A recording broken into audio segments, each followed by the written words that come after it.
Sverige är om så långt och till val. Et pour ça, il faut que nous soyons forts, et je pense que nous le sommes, parce qu'il y a une vraie mobilisation citoyenne. Il suffit de voir la salle comme elle est pleine pour une première université d'été, c'est quand même pas mal. Et on se souvient de ces mobilisations, les Alsaciennes, les manifestations dans les rues, les pétitions, 110 000 signatures d'électeurs qui ont été bafouées par nos politiques. Donc on voit bien, il y a une mobilisation, et Ons-Holland va être le bras armé de cette mobilisation. On a cette chance qu'on est un parti régional unique, on est le seul parti à défendre vraiment l'Alsace, le parti Ons-Holland, parti autonomiste. Et donc il faut une union sacrée, l'union de tous les acteurs de la société civile, tous ceux qui se battent pour l'Alsace, que ce soit pour la langue, pour la culture, pour l'histoire, mais aussi tous ceux qui ont une analyse économique. Elle nous a démontré que c'était une catastrophe, un fiasco vers lequel on nous dirigeait. Et si vraiment nous partons unis, une espèce de Heimatbund pour notre Heimat, et ben ça va chauffer le 6 décembre. Et ça va chauffer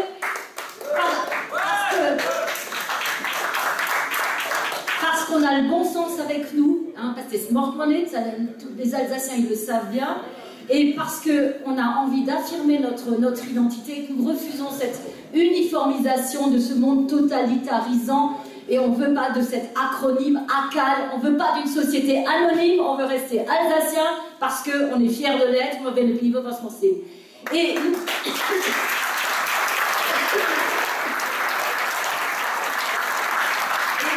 gagnerons parce que nous sommes une équipe et nous avons un leader charismatique qui est Jean-Georges, qui va être notre tête de liste interrégionale, qui va venir nous rejoindre, qui va...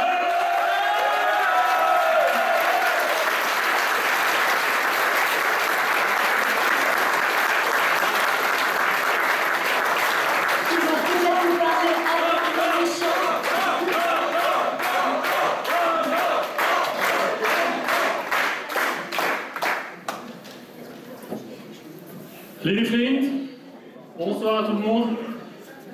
Et bien déjà, je tiens à vous saluer tous qui avez fait ce déplacement aujourd'hui à Célestat, Schlesstadt, pour cette université d'été. Je dis encore été puisqu'il nous reste 2 jours avant que l'on passe à l'automne. Et je peux vous dire une chose, c'est que l'automne sera chaud en Alsace.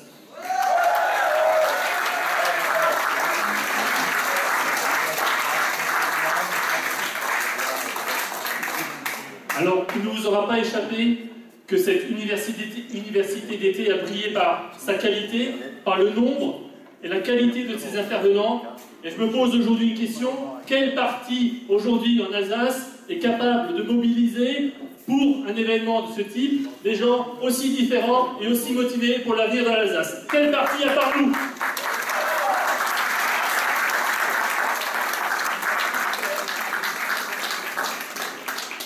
Je tiens également à remercier tous les membres, sympathisants d'Ons-Holland qui ont permis à l'organisation de cet événement. C'est un événement qu'il faut évidemment préparer, monter, regrouper, et c'est un travail de fourmi, et sans eux, nous n'aurions pas pu nous rencontrer aujourd'hui pour cet événement qui, je trouve, a été particulièrement constructif, productif, et qui va nous donner des pistes pour l'avenir et pour ces semaines qui vont venir.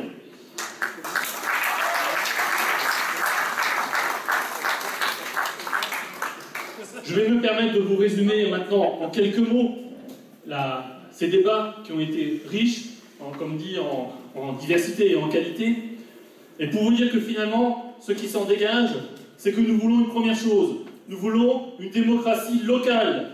Une démocratie dans laquelle on décide vraiment à la base. Une vraie démocratie, c'est-à-dire le pouvoir au peuple. Ce qui nous manque aujourd'hui. Et pour cela, il faut d'abord une cohérence. Sans cohérence, il n'y a pas de cohésion. Et quand je dis cohérence, c'est un ensemble comme l'Alsace qui se définit géographiquement, économiquement, même historiquement et culturellement. Ce n'est pas un boogie-booga dans lequel on en mettrait des régions ensemble qui n'ont aucun lien entre elles. C'est exactement ce que nous voulons combattre. Néanmoins, ne nous voilons pas la face.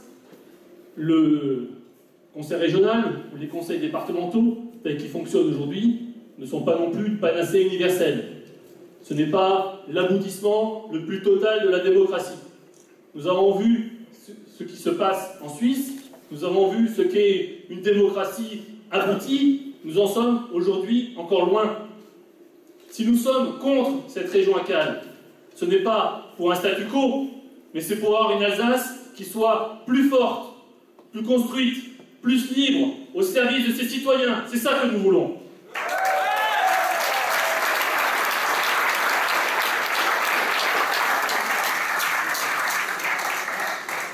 La langue, unsere Sprache, a également été un thème ce matin. Comment est-ce qu'on peut accepter, dans un pays comme le nôtre, dans une région comme la nôtre, que l'on refuse les ouvertures de classes bilingues?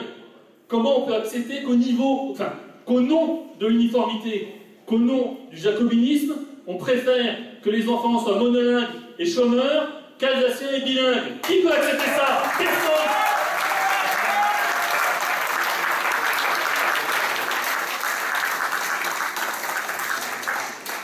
Le droit local, tout le monde en a entendu parler. Il régit des pans entiers de notre vie, il régit des pans entiers de notre économie, et également, d'un point de vue plus global, tout ce qui est notre héritage, on va dire, juridique. Ce droit local, aujourd'hui, il est mis dans le formol, parce que les seuls qui peuvent le modifier, c'est l'Assemblée nationale. Et au nom de quoi une Assemblée nationale à Paris serait la seule qui ait le droit de modifier un droit qui ne concerne que nous? Ça, ce n'est pas une démocratie. Et ce n'est sûrement pas en créant une ACAL qui supprimera la région alsacienne, la région Alsace, c'est sûrement pas en créant cette ACAL que nous pourrons non seulement maintenir le droit local, mais le moderniser et l'adapter aux besoins des citoyens.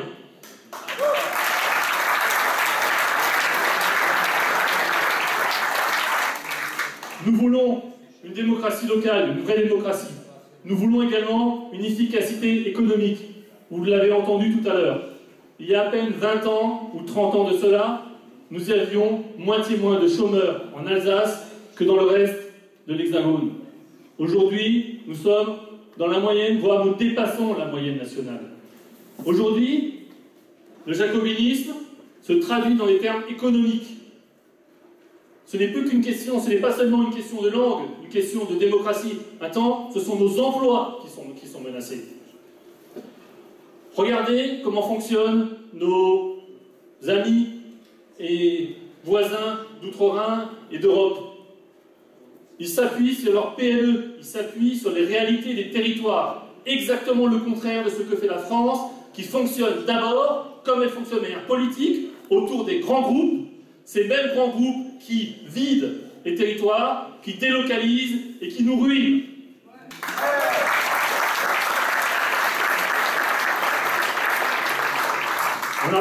On a parlé tout à l'heure également de Marc Alsace. Je voudrais quand même rappeler une chose à propos de cette histoire de Marc Alsace. Il y avait eu une concertation dans laquelle la région Alsace et donc son président Richert demandait des propositions à quoi doit ressembler cette marque Alsace, quelle identité lui donner. En tant qu'une seule langue, nous avons fait une proposition. Si déjà on doit faire une marque pour valoriser l'Alsace, eh bien, appelons-la marque Elsass. Aujourd'hui, même les constructeurs d'automobiles allemands vous font des pubs en Hochdeutsch à la télé française pour expliquer que c'est ça la qualité. Parce que dans la tête maintenant des Français et en Europe, la qualité elle est germanique. Et nous devrions nous cacher notre germanité. Mais c'est la ruine. Ça n'a aucun sens. Aucun sens.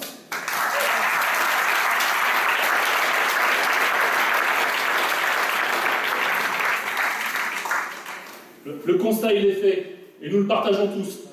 Ce n'est pas des petites réformes à la marge qu'il faut, c'est le système qu'il faut changer. Tout le système, le logiciel. Et cela, ça passe par un bras de fer. Ce n'est pas vos grands élus, ce n'est pas vos parlementaires qui vont le changer, c'est le bras de fer. C'est nous tous dans la société, et c'est avec un parti comme le nôtre, qui n'est pas inféodé au parti parisien, qu'on arrivera à créer un rapport de force suffisant pour faire respecter les intérêts alsaciens.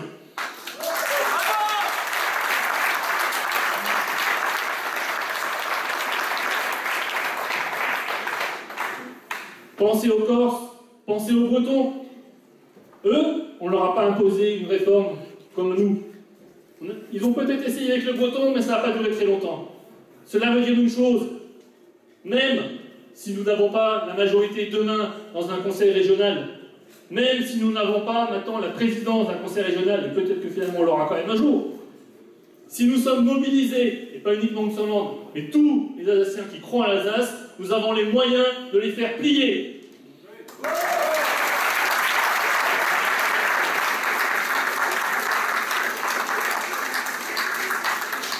Et c'est pour ça que pour un parti comme le nôtre, se présenter à ces élections régionales, c'est un devoir. C'est le devoir de donner aux Alsaciens la possibilité de voter autre chose pour des partis parisiens qui nous ont conduits à la ruine. Ça, c'est un devoir sacré. Et ce devoir, nous le relèverons. Mais nous ne le relèverons pas tout seuls. Ce ne sera pas Unserland, ce ne sera pas les 189 ou 190 candidats de la liste Unserland qui permettront d'arriver à la victoire. Ce sera l'ensemble de la société alsacienne. Tous, ici, et tous ceux qui sont pour l'Alsace en dehors.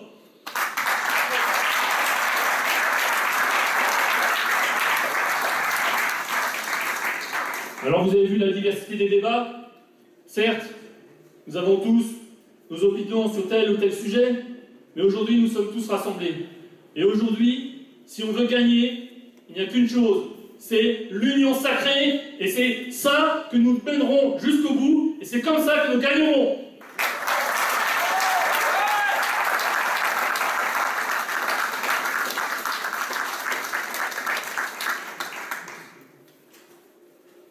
Donc je vous disais, l'automne sera chaud, l'automne commence dans 2 ou 3 jours. Nous vous tiendrons au courant de toutes les actions qui seront organisées et très vite, vous voyez ce chiffre, 100 jours.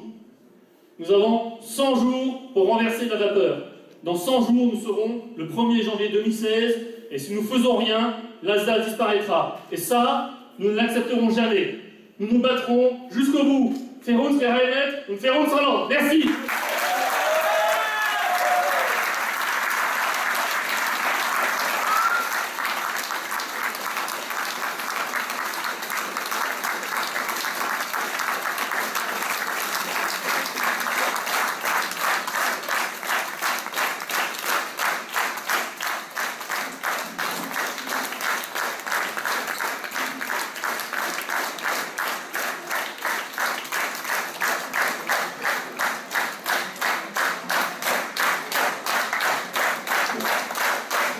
Pour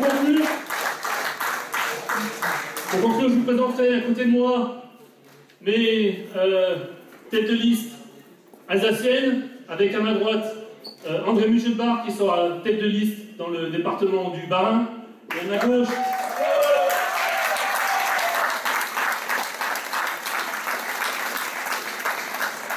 gauche, Nadia Haug qui sera tête de liste dans le Haut-Rhin.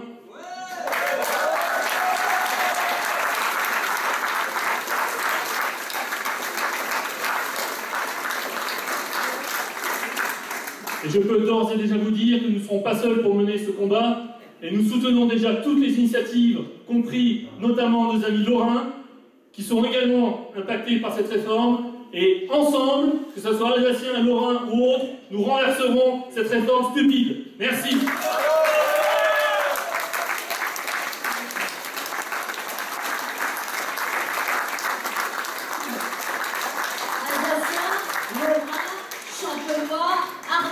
Ardennais, oui. Italien, non.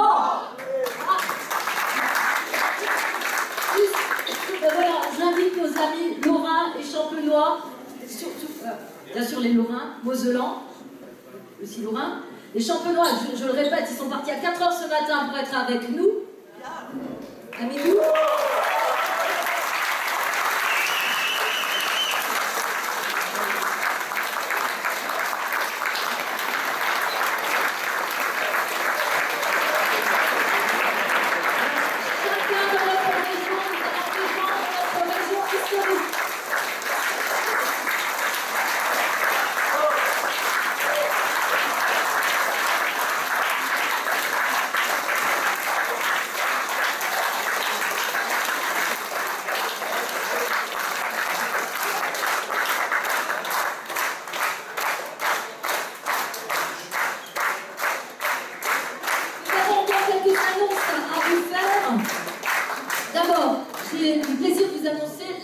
constitution d'un comité de soutien. Excusez-moi, je ne sais pas si je tiens jusqu'au 6 décembre. Oui, bon. Donc, comité de soutien, et les 3 premiers signataires de ce comité de soutien, ce sont donc des représentants des institutions politiques les plus importantes en Alsace, malgré le peu de moyens qu'elles ont et de pouvoir qu'elles ont dans les faits. C'est donc les 3 présidents du Conseil général du Haut-Rhin, les ex-présidents, donc messieurs Götzschi, Weber et Büttner, qui nous ont fait le plaisir, ceux qui pouvaient, d'être parmi nous aujourd'hui. Ben, je vous remercie de les applaudir parce que c'est courageux.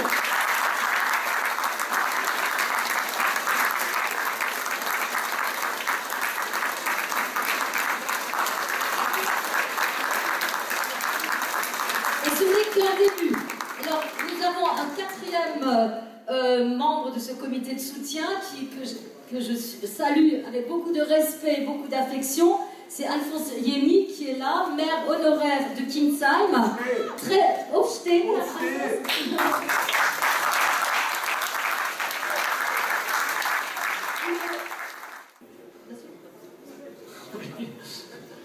Alors, vous avez vu, donc, cette campagne se mènera malheureusement sur la cale. Alors, je vais en profiter pour vous annoncer ici que nous allons également déposer un recours au Conseil d'État contre justement le fait qu'on organise ces élections au niveau de la cale. Nous rejoignons en cela d'autres initiatives qui ont été prises dans ce sens-là. Il y en aura d'autres encore et nous espérons que par ce biais-là, on arrivera peut-être à faire annuler ces élections. Et de toute façon, s'il y a élection, on ira. Et s'il y a élection, on ira avec nos moyens humains, avec tous ceux qui nous soutiendront. Ce ne sera pas uniquement des listes ce sont des listes qui seront ouvertes à la société civile. Merci en tout cas pour votre attention depuis ce matin. La salle était vraiment dans une attitude très très positive, très constructive, et nous allons tirer tout le bénéfice des différentes interventions pour enrichir également notre projet. Donc, jetzt kann man noch ein Bier trinken.